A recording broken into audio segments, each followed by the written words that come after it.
মুখার্জি।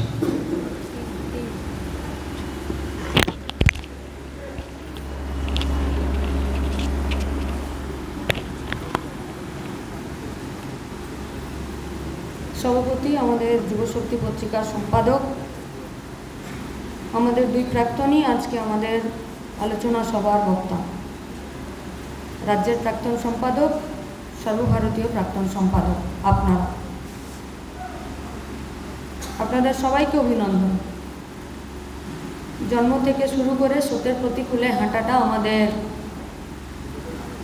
অভ্যাস, আমাদের সাহস, আমাদের তেজ। প্রতিকূলতার বিপক্ষে আজকেও আমরা এখানে দাঁড়িয়ে আছি, সেটা প্রাকৃতিক হোক, সেটা রাজনৈতিক হোক এবং সেটা সামাজিক অবক্ষয় হোক। এই দাঁড়ানোটা কোনো দিন একা সম্ভব নয়। গোটা উত্তরের জেলাগুলো এবং গোটা রাজ্যের যুব সংগঠনের কর্মীদের তাদের লড়ে যাওয়ার মানসিকতা আজকে আমাদেরকে এখানে এক থাকার জন্য যে সাহস দিয়েছে, আজকের বালুরঘাটের এই মঞ্চ থেকে তাদের সবাইকে এবং আপনাদেরকে আমাদের লাল সেলাম, অভিনন্দন। সোশ্যাল মিডিয়া, সামাজিক মাধ্যমেই পড়ছিলাম, আগেও পড়েছি, এখনও পড়লাম। আফ্রিকার কোনো একটা গ্রামে খুব দারিদ্র, খুব গরিব, সেখানে মায়েরা সবজির খোসা নুন দিয়ে মাটির বিস্কুট তৈরি করে বাচ্চাকে খাওয়াচ্ছে খিদে নিবারণ করার জন্য। এবং বাচ্চা যখন সেটা খেতে চাইছে না, তখন তাদেরকে স্বপ্ন দেখাচ্ছে যে একদিন নিশ্চিতভাবে থালা ভর্তি আমরা খাবার পাবো। সেখানেরই কোনো একটা স্কুলে একদিন কম্পিটিশন হলো, বললো বাচ্চারা সব দৌড়াবে। দৌড়ানোর পুরস্কার কি? বললো ঝুড়ি ভর্তি তোমরা রুটি পাবে, খাবার পাবে। মাস্টারমশাইরা দাঁড় করিয়ে দিলেন বাচ্চাগুলোকে, যেবারে দৌড়াও, রেডি স্টেডি গো বলে হুইসেলও বাজিয়ে দিলেন। কিন্তু কি আশ্চর্য, সবকটা বাচ্চা নিজেরা নিজেদের হাত ধরে একসাথে চলতে শুরু করলো এবং গেল। সবাই একসাথে প্রথম হলো আর সবাই নিজেদেরকে জড়িয়ে ধরল।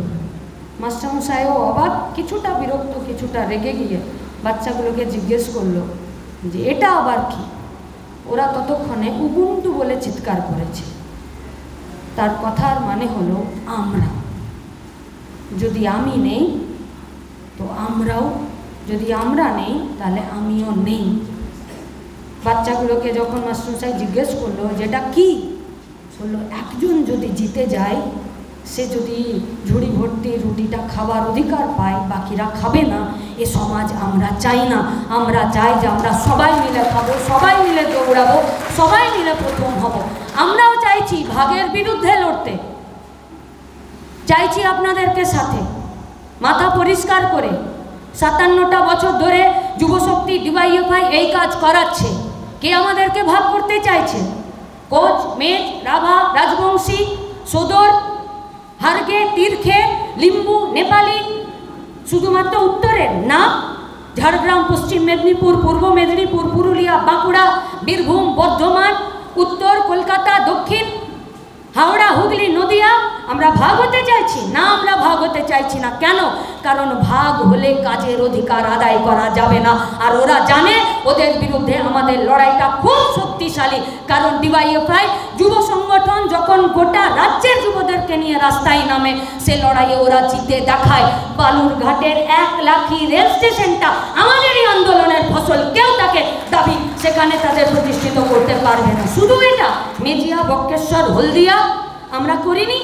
আমাদেরই তো লড়াই ছিল যে কাজ পেতে হবে। কাজ যদি না পাই হাতে পয়সা আসবে না। হাতে পয়সা না এলে বাজার সচল থাকবে না। বাজার সচল না থাকলে পেট ভরবে না। আর ভুকা পেটে ঘুমাতে যাব শুধু ভোট আর ট্যাক্সের টাকা দিয়ে তোমাদের গদি গরম করার ব্যবস্থা, এ ব্যবস্থার বিরুদ্ধে আমাদের লড়াই। সেই লড়াইয়ে যুবশক্তি প্রতিটা দিন শান দিচ্ছে আর আমাদেরকে তৈরি করছে।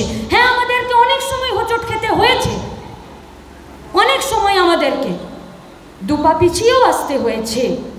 জনসমর্থন কখনো কখনো আমাদেরকে উৎফুল্ল করে, কখনো আমাদেরকে সামনের দিকে এগিয়ে নিয়ে যায়। কিন্তু প্রতিকূলতার বিরুদ্ধে প্রতিবাদকে রেজিস্টার করার দক্ষতা, প্রতিবাদকে রেজিস্টার করার শক্তি, সাহস আমাদেরকে যুবশক্তির প্রতিনিয়ত দিয়ে যায়, কারণ আমাদের সংগঠন রাজনৈতিক সংগঠন, আর সেই সংগঠনের রাস্তায় যেমন লড়াই থাকে সেই লড়াইটা মগজেও থাকে। তাই সেই মগজের লড়াই, মগজের ধার দিয়ে রাস্তার লড়াইকে আরও বেশি সংঘবদ্ধ করতে চায়। 92 সালের 8ই সেপ্টেম্বর রেখা তামাং একটা মিছিল থেকে কিডন্যাপ হয়ে গেল। গোর্খাদের যে বিচ্ছিন্নতাবাদী, সেই গোটা রাজ্য জুড়ে যে বিচ্ছিন্নতাবাদী আন্দোলনের শুরুয়াত যেখান থেকে করছিলেন, যেগুলোকে তাদেরকে ত্বরান্বিত করছিল সেই লড়াই থেকে 3 দিন পর রেখা তামাংয়ের শরীরটা পাওয়া গেছিল, ব্লেডে করে, ছুরিতে করে, কোথায় কাটেনি। 3 দিন পর আমাদের কর্মী ছাত্র যুব আন্দোলন শহীদ হয়ে বলেছে এ পথ কঠিন, কিন্তু এই পথ থেকে সরতে নেই। 86-তে নীরব রায়, নীরজ রায়, ডিওয়াইএফআইয়ের কর্মীরা শহীদ হয়েছেন বিচ্ছিন্নতাবাদের বিরুদ্ধে, বাংলা ভাগের বিরুদ্ধে, যে কোনো রকম বিচ্ছিন্নতা এবং ভাগের বিরুদ্ধে। তাই লড়াইয়ের প্রতিবাদের রেজিস্টারের সংখ্যা যদি কমও হয়ে যায়, রেজিস্ট্রিকৃত মানুষের সংখ্যা, মতামতের সংখ্যা, তাই বলে যারা সংখ্যাগরিষ্ঠ তাদের সিদ্ধান্ত, তাদের মতামত, তাদের অভিমুখ যে ঠিক কথা বলছে তাই নয়। তাই সংখ্যাগরিষ্ঠদের দেশ বিরোধী, রাজ্য বিরোধী, যুব বিরোধী, মানুষ বিরোধী যে মতামত, যে দিশা, যে পলিসি, তার বিরুদ্ধে লড়াইটা কঠিন কিন্তু অসম্ভব নয়। আসুন সবাই মিলে এই অসম্ভবের যে লড়াই, যে প্রতিকূল পরিস্থিতিতে, সেখানে আরও বেশি নিজেরা একসাথে থেকে রাস্তার লড়াই থেকে শুরু করে মগজের লড়াইয়ে জিতে আসার মতন মানসিকতা তৈরি করার জন্য যে কাজ, সেই কাজে আমরা প্রত্যেকে এক জায়গায় থাকবো। এই শপথ নিয়েই আপনাদের আরও সবাইকে আরও একবার অভিনন্দন জানিয়ে আমার কথা শেষ করছি। ইনকালাব জিন্দাবাদ। উপর দাঁড়িয়ে মগজে এবং দৈহিকভাবে আক্রমণ করতো না। এই প্রতিকূলতার মধ্য দিয়ে আমাদেরকে কাজ করতে হচ্ছে। আমরা জানি এই প্রতিকূলতার মধ্য দিয়ে কাজ করতে করতে যারা টিকে থাকবে তারাই ভবিষ্যৎ রচনা করবে। আমরা মানুষকে জয় করতে হবে। মানুষের জীবনের অভিজ্ঞতা দিয়ে মানুষ একদিন ঠিক ঘুরে দাঁড়াবেই। এই লড়াইয়ে আমাদেরকে আগামী দিনের পথ চলতে হবে। রাজনীতি তো কোনো রাজনৈতিক এটা সরল রেখা নয়। এই রাজনীতির বাঁক আছে, মোড় আছে। এই রাজনৈতিক বাঁক এবং মোড় আমরা যদি বুঝতে না পারি, রাজনৈতিক বাঁকে মোড়ে আমাদেরকে হোঁচট খেতে হবে। তাহলে হোঁচট খেয়ে আমরা দাঁড়িয়ে যাব, পড়ে যাব, মুখ ফিরিয়ে নেব, পিছিয়ে যাব না। আমাদের বিক্রি না হয়ে যাওয়া সিদ্ধারাটাকে টান টান করে আমরা দাঁড়াবো। আমরা এই রাজনৈতিক জংশন পয়েন্টে দাঁড়িয়ে আমাদেরকেই ঠিক করতে হবে আমরা সামনে এগাবো, বাঁ দিকে যাব না ডান দিকে যাব। যতদিন না পর্যন্ত আমরা ফসল ঘরে তুলতে পারছি, এই লড়াইকে আমাদেরকে চালিয়ে যেতে হবে। আমরা কোন রাজনৈতিক পরিস্থিতির মধ্যে দিয়ে লড়াই করছি আমাদের আলোচনার মধ্যে থাকতে হবে যে আমরা কোনো শ্রেণী সংগঠন না হলেও আমাদের শ্রেণী অভিমুখ আছে। আমরা শ্রমজীবী মানুষের শ্রেণীর রাজনীতির প্রতি দায়বদ্ধ। আমরা কোনো রাজনৈতিক দল না হলেও আমাদের রাজনৈতিক দৃষ্টিভঙ্গি আছে। এই লড়াইয়ের মধ্য দিয়ে গণসংগঠন এবং শ্রেণী সংগঠনের সম্পর্কে ভূত এলাকায় আরও দৃঢ় এবং মজবুত করার জন্য আমাদেরকে কিছু কাজ করা দরকার। এই সময়কালে দাঁড়িয়ে যেভাবে প্রতিদিন পরিচিতি সত্তার রাজনীতি করার চেষ্টা করছে, দেশভাগ, রাজ্যভাগ, ধর্মের ভিত্তিতে ভাগ, রংপুরের রাজবংশীর সঙ্গে এরা যে রাজবংশীর মধ্যে ভাগ, বিভিন্নভাবে ভাগ করা চক্রান্ত।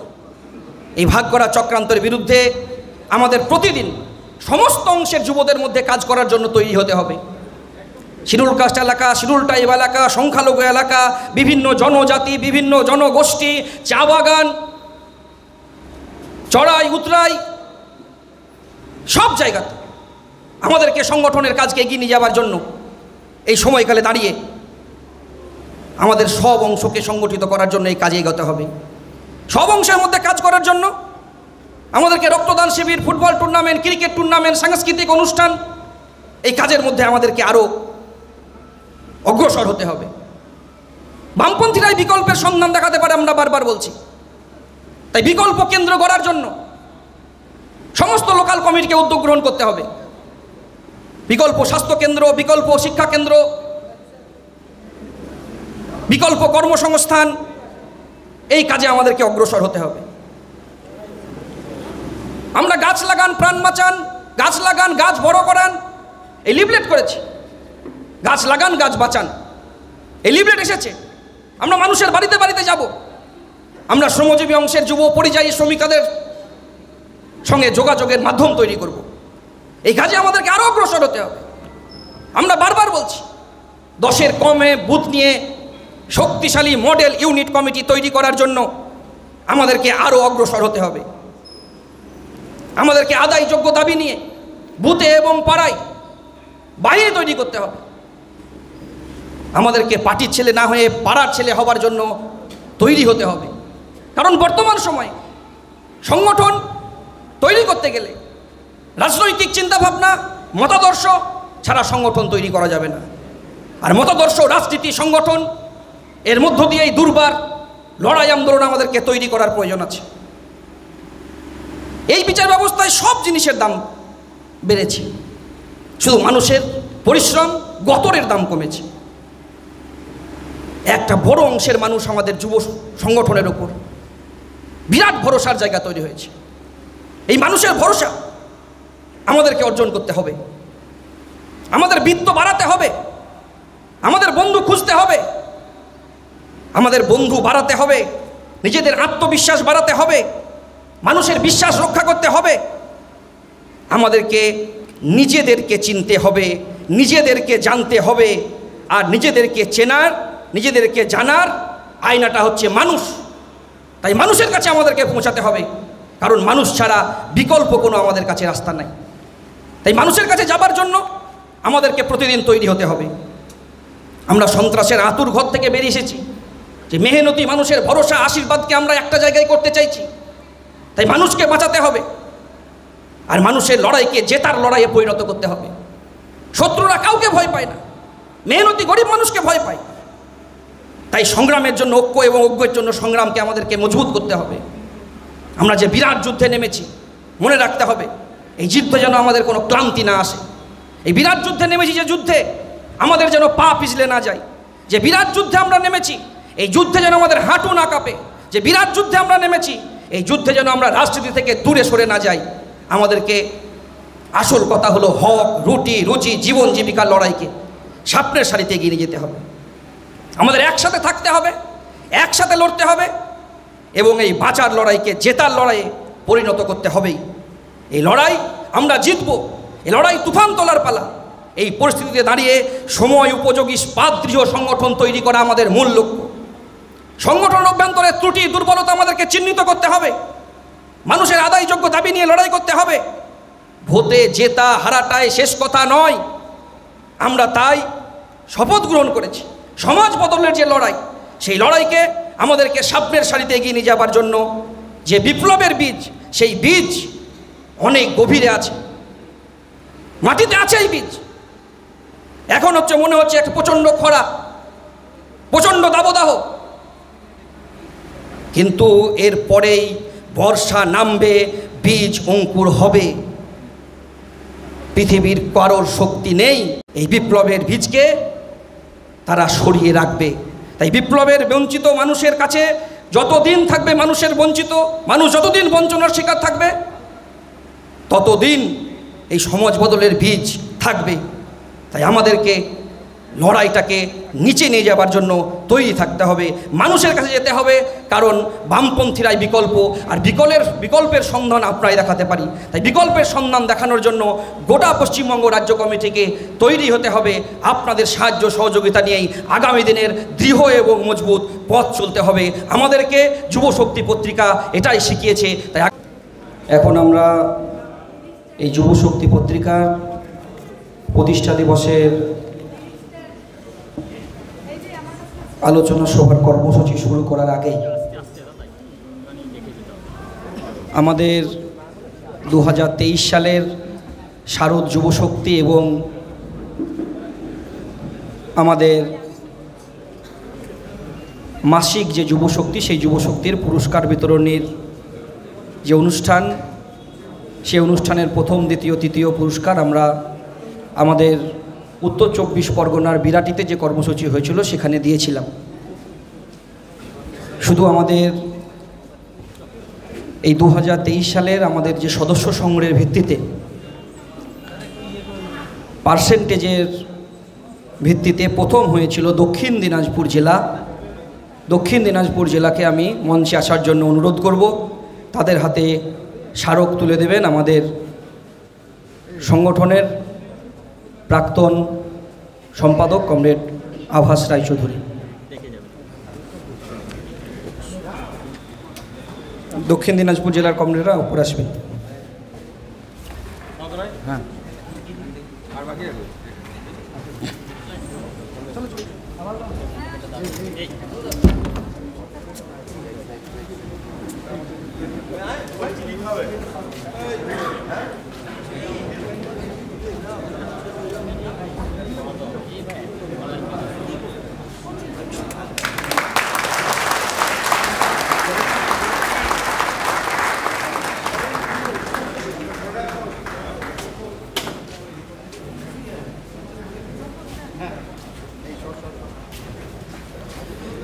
আমাদের এই যুবশক্তি পত্রিকার আলোচনা সভায় আমাদের মধ্যে উপস্থিত হয়েছেন আজকের আলোচনার আলোচক কমরেড আভাস রায়চৌধুরী। এই কমরেড আভাস রায়চৌধুরীকে অভিনন্দন জানাবেন আমাদের সংগঠনের পক্ষ থেকে, আমাদের রাজ্যের সম্পাদক কমরেড মীনাক্ষী মুখার্জি এবং যুবশক্তি পত্রিকার সম্পাদক কমরেড কলতান দাশগুপ্ত।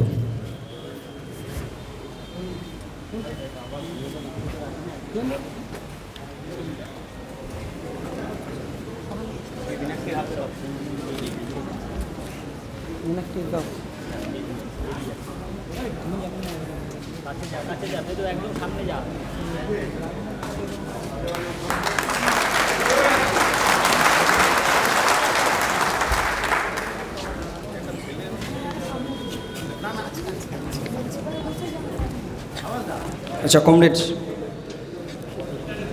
আমরা এই যুবশক্তি পত্রিকার 57তম প্রতিষ্ঠা দিবসের আমাদের এই দ্বিতীয় পাঠের যে আলোচনা সভা, এই যুবশক্তি পত্রিকার 56টা বছর ধরে আমাদের সংগঠনের ভূমিকা পালন করছেন। তিল তিল করে গড়ে তুলছেন সংগঠন আমাদের এই যুবশক্তি পত্রিকা। অনেক চড়াই অনেক উদ্রাই রক্ত ঘামের মধ্য দিয়ে আমরা যুবশক্তি পত্রিকার বছরের পথ চলা। দীর্ঘ 56 বছর ধরে সংগঠনের ঐতিহ্য আত্মত্যাগ মধ্য দিয়েই নিরন্তর সেই কাজ করে চলেছে আমাদের যুবশক্তি পত্রিকা।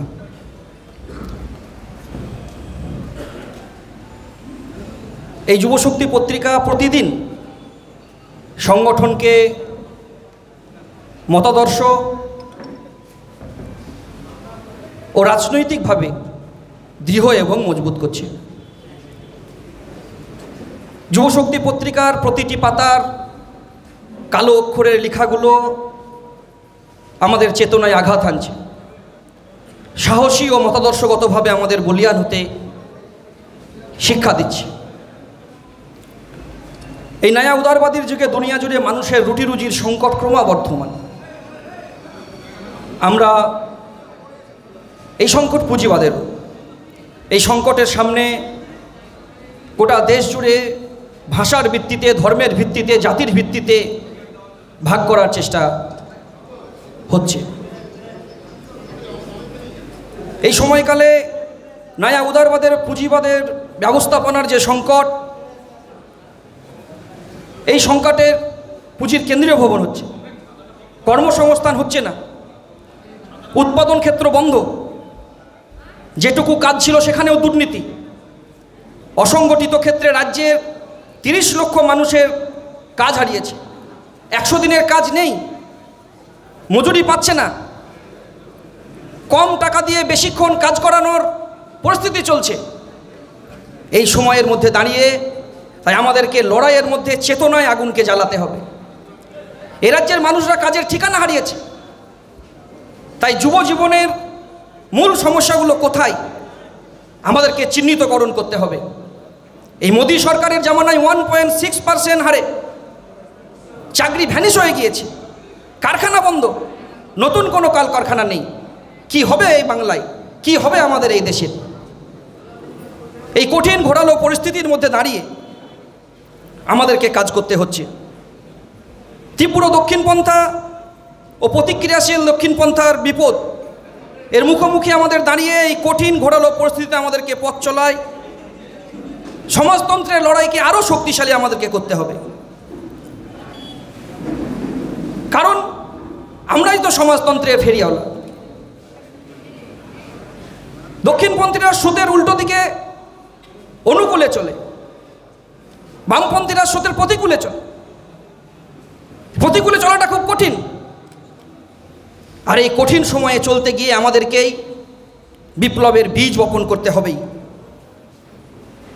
তাই এই লড়াইকে আমাদের শক্তিশালী করা বর্তমান সময়ে আমাদের খুব কাজ। বামপন্থীরা যদি ভবিষ্যৎ না থাকতো, তাহলে বামপন্থীদের উপর এই রাজনৈতিক পরিস্থিতির উপর দাঁড়িয়ে